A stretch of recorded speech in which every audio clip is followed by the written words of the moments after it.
പ്രിയപ്പെട്ട സഹോദരി സഹോദരന്മാരെ, സമര വളണ്ടിയർമാരെ, ഡിവൈഎഫ്ഐയുടെ നേതൃത്വത്തിൽ ഇന്ന് സംസ്ഥാന വ്യാപകമായി KSEB ഓഫീസുകൾക്ക് മുമ്പിൽ പ്രതിഷേധം നടത്തുന്നതിൻ്റെ കാരണങ്ങൾ ഇവിടെ വിശദീകരിച്ചു. ഇവിടെ വിശദീകരിക്കാതെ തന്നെ കഴിഞ്ഞ കുറച്ച് ദിവസങ്ങളായി കേരളത്തിലെ ജനങ്ങളെല്ലാം ഈ കാര്യം സംബന്ധിച്ച് അങ്ങേയറ്റം ആകുലപ്പെടുകയും ഈ പുതുയുഗം എന്ന വാഗ്ദാനത്തിന് വഞ്ചിതരായി അവർക്ക് വോട്ട് കുത്തിയിട്ടുള്ള ആളുകളെല്ലാം വല്ലാതെ വിഷമിച്ചിരിക്കുകയും ചെയ്യുന്ന ഒരു സന്ദർഭമാണ്. കഴിഞ്ഞ 10 വർഷക്കാലം കേരളത്തിൽ പവർ കട്ട് ഉണ്ടായിരുന്നില്ല. കഴിഞ്ഞ 10 വർഷക്കാലം കേരളത്തിൽ ലോഡ് ഷെഡിംഗ് ഉണ്ടായിരുന്നില്ല. അതുകൊണ്ട് തന്നെ ഇന്ന് 13, 14, 15 വയസ്സുള്ള കുട്ടികളോട് എന്താണ് പവർ കട്ട് എന്ന് ചോദിച്ചിരുന്ന ഘട്ടത്തിൽ അവർക്കതിനെക്കുറിച്ച് ഒരറിവും ഉണ്ടായിരുന്നില്ല എന്നതായിരുന്നു യാഥാർത്ഥ്യം. പക്ഷേ ഈ സതീശൻ മേനോൻ അധികാരത്തിൽ വന്നതിന് ശേഷം കഴിഞ്ഞ കുറച്ച് ദിവസങ്ങൾക്കുള്ളിൽ കേരളത്തിൽ എല്ലാവരും ഈ പവർ കട്ടിൻ്റെയും ലോഡ് ഷെഡിങ്ങിൻ്റെയും വലിയ ദുരിതം അനുഭവിച്ചുകൊണ്ടിരിക്കുകയാണ്. ഇവിടെ സൂചിപ്പിച്ചു, ലോകത്തെമ്പാടുമുള്ള ആളുകൾ ആവേശത്തോടുകൂടി ലോകകപ്പ് ഫുട്ബോൾ വീക്ഷിക്കുന്ന സമയമാണ്. ആവേശകരമായ ഫൈനൽ പോരാട്ടം നമ്മളെല്ലാം പ്രതീക്ഷയോടുകൂടി കാത്തു നിൽക്കുകയാണ്. ഇപ്പോൾ ആ ഫൈനൽ പോരാട്ടം അത് ആവേശത്തോടുകൂടി കാണാൻ വേണ്ടി ആളുകളെല്ലാം ജനറേറ്റർ ഏൽപ്പിക്കേണ്ടി വരുന്ന ഒരു നിലയിലേക്ക് കാര്യങ്ങൾ പോയി. എന്തുകൊണ്ട് പോയി, എന്തുകൊണ്ട് ഈ നിലയിലേക്ക് കേരളം മാറുന്നു എന്നത് അത്യന്തം ഗൗരവമായി ആലോചിക്കേണ്ട കാര്യമാണ്. ഇത് UDF ഗവൺമെന്റിന്റെ പിടിപ്പുകേട് കൊണ്ടാണ്, വൈദ്യുതി മന്ത്രിയുടെ കഴിവുകേട് കൊണ്ടാണ്, മുഖ്യമന്ത്രിയുടെ ഇച്ഛാശക്തിയുടെ കുറവ് കൊണ്ടാണ്. ഇപ്പൊ ഇവർ കാരണമായി പറയുന്നത് ഇവിടെ മഴ കുറച്ച് കുറഞ്ഞു എന്നാണ്. എല്ലാ കാലത്തും ഇങ്ങനെ തന്നെയാണ്. ചില ഘട്ടത്തിൽ ജൂൺ ആദ്യം തന്നെ മഴയുണ്ടാവും. ചില സന്ദർഭങ്ങളിൽ ജൂലൈ മാസം അവസാനം മഴ പെയ്ത സാഹചര്യം കേരളത്തിൽ ഉണ്ടായിട്ടുണ്ട്. ഈ കഴിഞ്ഞ 10 വർഷക്കാലം എടുത്ത് പരിശോധിച്ചാൽ ഇങ്ങനെല്ലാമുള്ള പ്രതിസന്ധി ഘട്ടത്തെ എങ്ങനെ തരണം ചെയ്തു എന്നുകൂടി പഠിക്കാൻ ഈ വൈദ്യുതി മന്ത്രിയും മുഖ്യമന്ത്രിയും തയ്യാറാവണം. നിങ്ങൾക്കതിന് സമയമില്ലെങ്കിൽ നിങ്ങളുടെ ഓഫീസിൽ പിടിച്ചിരുത്തിയിട്ടുള്ള കുറെ ആളുകളുണ്ടല്ലോ, അവരെല്ലാം വിട്ടിട്ട് കഴിഞ്ഞ 10 വർഷക്കാലം എങ്ങനെയായിരുന്നു ഇത് പ്രതിസന്ധി പരിഹരിച്ചത് എന്ന് പഠിക്കാൻ നിങ്ങൾ തയ്യാറാവണം. അവരെ അങ്ങോട്ട് വിടണം. എന്താ കാര്യം? വിവിധ സംസ്ഥാനങ്ങളിൽ നിന്ന് ഹ്രസ്വകാല കരാർ, ദീർഘകാല കരാർ അതെല്ലാം ഉണ്ടാക്കിയിട്ടാണ് ഇന്ന് വരെയുള്ള പ്രതിസന്ധി പരിഹരിച്ചത്. നേരത്തെ ഇവിടെ സൂചിപ്പിച്ചു, 2017 ജൂലൈ മാസം അവസാനമാണ് മഴ കിട്ടിയത്. പക്ഷെ 2017 ഒരു ദിവസം പോലും പവർ കട്ട് ഉണ്ടായിരുന്നില്ല. എങ്ങനെ പരിഹരിച്ചു? രാഷ്ട്രീയമായ ഇച്ഛാശക്തി ആ ഭരിക്കുന്ന ഭരണകൂടം, അതിന് നേതൃത്വം കൊടുക്കുന്ന ഇടതുപക്ഷത്തിന്റെ മന്ത്രിമാർ പ്രകടിപ്പിച്ചു. ഇവിടെ ഏതെങ്കിലും 4 ഉദ്യോഗസ്ഥരെ ചുമതലപ്പെടുത്തിയിട്ട് അങ്ങോട്ടും ഇങ്ങോട്ടും തിരിഞ്ഞു കളിച്ചാൽ കാര്യം നടക്കില്ല മിസ്റ്റർ. ഇതെല്ലാം രാഷ്ട്രീയ ഇച്ഛാശക്തിയോട് കൂടിയിട്ട് രാഷ്ട്രീയ നേതൃത്വം കൂടി ഇടപെട്ടുകൊണ്ട് മാത്രമേ പരിഹാരം ഉണ്ടാക്കാൻ വേണ്ടി കഴിയൂ. ഇപ്പൊ കഴിഞ്ഞ ദിവസം കേട്ട വാർത്ത, കർണാടകയിൽ അവർ അധികം വന്ന വൈദ്യുതി വിറ്റു എന്നുള്ളതാണ്. കർണാടക എന്ന് പറഞ്ഞാൽ കോൺഗ്രസ് ഭരിക്കുന്ന സംസ്ഥാനമാണ്. ഇവിടെ കോൺഗ്രസിന്റെ നേതൃത്വം കർണാടകയിലെ സർക്കാരുമായി ഒരു ചർച്ച സംഘടിപ്പിച്ചിരുന്നെങ്കിൽ അവർ വിറ്റ വൈദ്യുതി ഈ കേരളത്തിന് വാങ്ങാമായിരുന്നു. ആ കാര്യത്തെക്കുറിച്ച് ആലോചിച്ചിട്ടില്ല. ഗുജറാത്തിൽ വൈദ്യുതിയുണ്ട്. ഇപ്പൊ നോർത്ത് ഈസ്റ്റിൽ പ്രത്യേകിച്ച് അവർക്ക് വേനൽക്കാലത്താണ് കൂടുതൽ വെള്ളം കിട്ടുക. കാരണം നമുക്കറിയാം, ഐസ് ഉരുകുന്നതുമായി ബന്ധപ്പെട്ട പ്രശ്നങ്ങൾ, പുഴയിൽ, നദിയിൽ ആ സമയത്താണ് വെള്ളം കൂടുക. അപ്പൊ സ്വാഭാവികമായിട്ടും ആ ഘട്ടത്തിൽ അവിടെ വൈദ്യുതി ഉണ്ടാവും. ഇങ്ങനെ നോർത്ത് ഈസ്റ്റിൽ നിന്ന് വൈദ്യുതി വാങ്ങിയിട്ട് ഇവിടെയുള്ള പ്രശ്നങ്ങൾ പരിഹരിച്ച കാലമുണ്ടായിരുന്നു.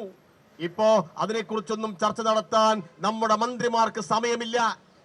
വൈദ്യുതി മന്ത്രിയോട് പത്രക്കാർ ചോദിച്ചു, എപ്പോഴാണ് ഈ പ്രതിസന്ധി തീരുക? അദ്ദേഹം പറഞ്ഞത്, ഇതൊന്നും എന്നെ കൊണ്ട് പറയാൻ കഴിയില്ല എന്നാണ്. ഇതൊന്നും പറയാൻ കഴിയുന്നില്ലെങ്കിൽ, ഇതിലൊന്നും ഇടപെടാൻ കഴിയുന്നില്ലെങ്കിൽ, ഇതിൽ പരിഹരിക്കാൻ കഴിയുന്നില്ലെങ്കിൽ ഈ പണി മാറ്റിവെച്ചിട്ട് വേറെ വല്ല പണിക്കും പോകണം മിസ്റ്റർ. നിങ്ങൾ എന്തിനാണ് ഈ മന്ത്രി പദവിയിൽ അള്ളിപ്പിടിച്ചിരിക്കുന്നത്? ഇങ്ങനൊരു കഴിവുകെട്ട മന്ത്രി ഇതുവരെ ഉണ്ടായിട്ടുണ്ടോ? ഈ പ്രതിസന്ധി എപ്പോ പരിഹരിക്കാൻ വേണ്ടി കഴിയുമെന്ന് പറയാൻ കഴിയാത്ത വിധത്തിലേക്ക് ഈ മന്ത്രിസഭയുടെ, ഈ മന്ത്രിമാരുടെ എല്ലാം നിലവാരം താഴോട്ട് പോയിരിക്കുന്നു എന്നുള്ളതാണ്. ഇവർ എന്തിലാ കഴിവ് തെളിയിക്കുന്നത്? കഴിവ് തെളിയിക്കുന്നുണ്ട്. ഏതെങ്കിലും സംസ്ഥാനങ്ങളിൽ അധികം വന്ന വൈദ്യുതി വാങ്ങാൻ വേണ്ടിയിട്ട് അങ്ങോട്ട് മന്ത്രിമാർ പോവുകയോ മന്ത്രിമാരെ വിളിക്കുകയോ അവരുടെ ഉദ്യോഗസ്ഥന്മാരുമായി ചർച്ച നടത്താനോ ഉള്ള കഴിവ് ഇവർ തെളിയിക്കുന്നില്ല. മറിച്ച് അവരുടെ അധികാരത്തിന്റെ ഇടനാഴികളിൽ അവരുടെ ആശ്രിത വത്സരന്മാരെ, ബന്ധുക്കളെ, അളിയന്മാരെ എല്ലാം നിയമിക്കാൻ വേണ്ടിയിട്ട് നല്ല ജാഗ്രതയ കാണിച്ചുകൊണ്ടിരിക്കുന്നത്.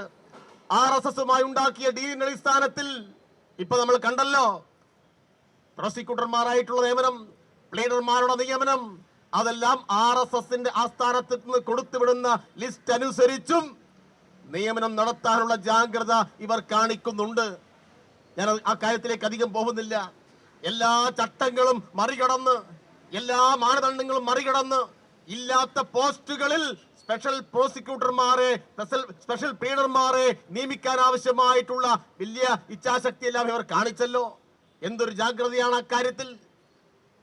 അതിലൊരു പകുതി ശ്രദ്ധ കർണാടകയിലെ ഗവൺമെന്റുമായി ഈ വിഷയത്തിൽ ചർച്ച നടത്താൻ, അല്ലെങ്കിൽ മറ്റേതെങ്കിലും സംസ്ഥാനങ്ങളിലെ മന്ത്രിമാരുമായി, ഉദ്യോഗസ്ഥന്മാരുമായി ചർച്ച നടത്തി അല്പം വൈദ്യുതി ഇങ്ങോട്ട് കടമായി വാങ്ങിക്കാൻ, അല്ലെങ്കിൽ വില കൊടുത്ത് വാങ്ങിക്കാൻ എന്തെങ്കിലും ശ്രദ്ധ കാണിക്കുന്നുണ്ടോ?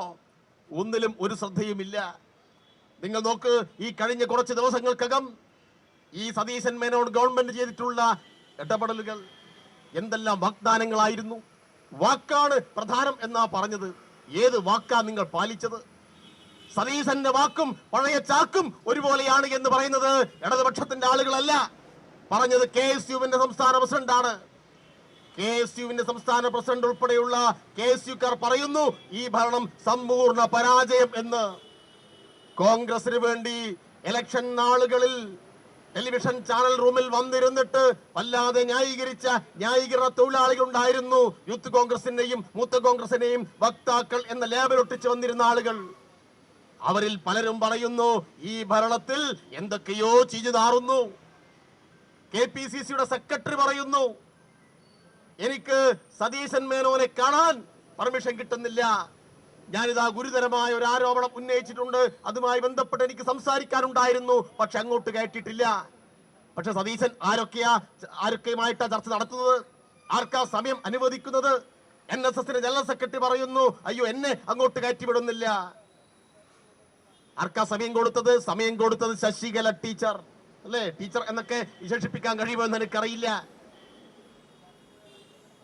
വായ തുറന്നാൽ വിഷം വമിക്കുന്ന വർത്തമാനം മാത്രം പറഞ്ഞിട്ടുള്ള ശശികല, RV ബാബു, കേരള തുകാടി എന്നറിയപ്പെടുന്ന RV ബാബു, ഇങ്ങനെ മതവിദ്വേഷ പ്രസംഗം മാത്രം നടത്തിയിട്ട് നിരവധി കേസുകളിൽ പ്രതിയായിട്ടുള്ള വർഗീയവാദികൾക്ക് മണിക്കൂറുകൾ മുഖ്യമന്ത്രിയുടെ ഓഫീസ് കയറി നിരങ്ങാൻ അനുവാദം കൊടുക്കുന്നു.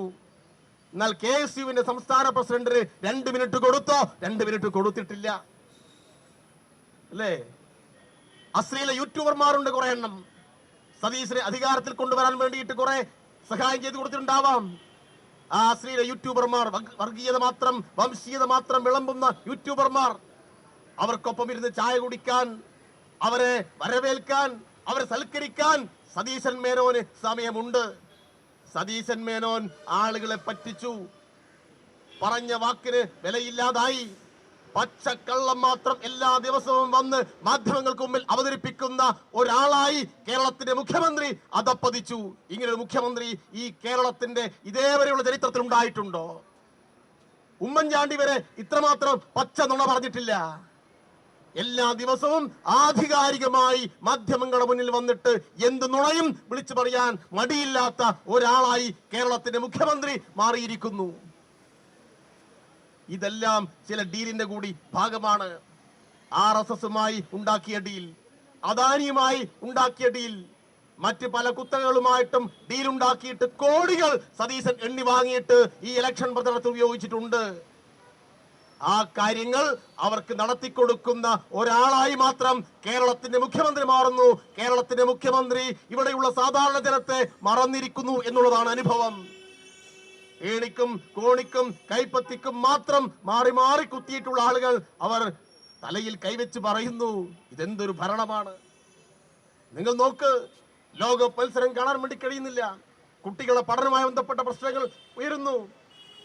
ഇനിയിപ്പോ ലോഡ് ഷെഡിങ് ഈ നിലയിൽ തന്നെ മുന്നോട്ട് പോയാൽ കേരളത്തിൽ വ്യവസായം കൂടി പൂട്ടുന്ന ഒരു നിലയിൽ കാര്യം വരും. 10 വർഷക്കാലം കേരളത്തിന്റെ വ്യവസായ പുരോഗതി ഞാൻ പറഞ്ഞറിയിക്കേണ്ട കാര്യമില്ല. എല്ലാ കണക്കുകളും ഇവിടെയുണ്ട്. കേരളത്തിൽ ഈ നിലയിൽ വ്യവസായം നടത്താൻ വൈദ്യുതി കൊടുക്കാൻ തയ്യാറാവുന്നില്ലെങ്കിൽ അതിന്റെ കാര്യവും കട്ടപ്പുകയാവും. അതുകൊണ്ട് മിസ്റ്റർ സതീശൻ, മിസ്റ്റർ സണ്ണി ജോസഫ്, നിങ്ങൾക്ക് ഈ പണി പറ്റുന്നില്ലെങ്കിൽ വേറെ വല്ല പണിക്കും പോണം. ജനങ്ങളെ പറ്റിക്കുന്ന, ജനങ്ങളെ കണ്ണിൽ പൊടിയിട്ടിട്ട് പല തട്ടിപ്പുകളും വിളിച്ചു പറഞ്ഞിട്ട് വാഗ്ദാനങ്ങൾ കൊടുത്തിട്ട് പുതുയുഗത്തിന്റെ പേര് പറഞ്ഞ് അധികാരത്തിൽ വന്നവർ കേരളത്തിലെ ഇരുട്ടിലേക്കാണ് നയിക്കുന്നത്. ഇരുണ്ട കാലത്തിലേക്ക് ഈ കേരളത്തെ കൊണ്ടുപോകാൻ ശ്രമിച്ചാൽ അതിശക്തമായ പ്രതിരോധം കേരളത്തിലെ ഡിവൈഎഫ്ഐ ഉയർത്തും. ആ ഉയർത്തുന്നതിന്റെ ഭാഗമായിട്ടാണ് ഇന്ന് പ്രതീകാത്മകമായി ഇങ്ങനൊരു സമരം പ്രഖ്യാപിച്ചിട്ടുള്ളത്. ഇതൊരു കേവലമായ സൂചനാ സമരം മാത്രമാണ്. കേരളത്തെ എല്ലാ നിലയിലും വിൽക്കുന്ന, കേരളത്തെ കുത്തകൾക്ക് തീരെഴുതുന്ന, കേരളത്തിൽ വൈദ്യുതി യന്ത്രം കൊണ്ടുവന്ന് പവർ കട്ട് ഏർപ്പെടുത്തിയിട്ടുള്ള കേരളത്തിലെ ചെറുപ്പക്കാരോട് കേരളത്തിലെ വ്യവസായങ്ങൾ പൊട്ടിച്ച് വ്യവസായ സൗഹൃദ അന്തരീക്ഷം തകർക്കുന്ന ഈ സർക്കാരിനെതിരായിട്ടുള്ള അതിശക്തമായിട്ടുള്ള പോരാട്ടം വരും ദിവസങ്ങളിൽ കേരളത്തിന്റെ തെരുവുകളിൽ പടരും എന്ന് മാത്രം സൂചിപ്പിച്ചുകൊണ്ട് ഞാൻ വാക്കുകൾ അവസാനിപ്പിക്കുന്നു.